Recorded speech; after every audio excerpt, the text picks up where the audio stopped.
Hi అండి, అందరికీ నమస్కారం. Welcome back to my channel Shri Parimala's kitchen. ఈరోజు మన ఛానల్లో కొత్త రెసిపీ ఉసిరికాయ ఊరగాయ తయారు చేసుకునే విధానం చూపిస్తానండి. కడాయి పెట్టుకుంటామండి. ఈ కడాయిలో 10 దాకా చింతకాయలు వేసి వాటర్ వేసి ఉడకబెట్టుకుందామండి. ఒక గ్లాసు వాటర్ వేస్తున్నాను. నీట్గా కడిగి ఆరబెట్టానండి చింతకాయలు. ఇప్పుడు లోఫ్లేకాయలు తీసుకున్నానండి. ఈ గిర్రెలు ఉన్నాయి కదా, ఇవి మనము కట్ చేసుకుంటే ఒప్పుల్లాగా వస్తాయండి.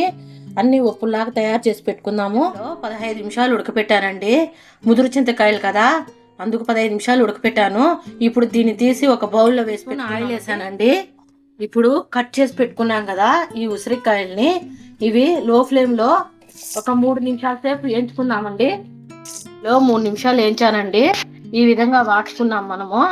ఇప్పుడు దీన్ని స్టవ్ ఆఫ్ చేసేసి ఈ చింతకాయలు ఉన్నాయి కదండి, ఇవన్నీ పిసికి మనము గుజ్జులాగా తయారు చేసి పెట్టామండి. ఒక కప్పు ఆయిల్ వేసాను.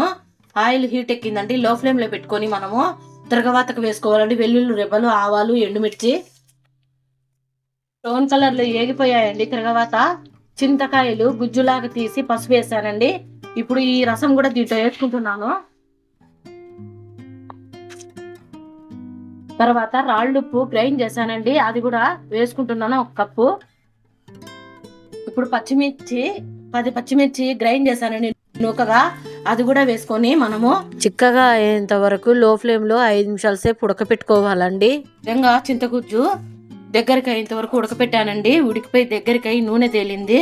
ఇప్పుడు దీన్ని చల్లారి పెట్టేసుకున్నానండి. కట్ చేసి పెట్టి వేయించి పెట్టాను కదా ఉసిరికాయ ఉప్పులు, అవి ఇందులో వేసుకుంటున్నాము. ఆవాలు పొడి అండి, ఎక్కువ వద్దండి. 1 టీ స్పూన్ ఆవాలు, కొద్దిగా మెంతులు, కొద్దిగా ఇంగువ పొడి ఏంచి పొడి కొట్టాను, అది వేస్తున్నాను.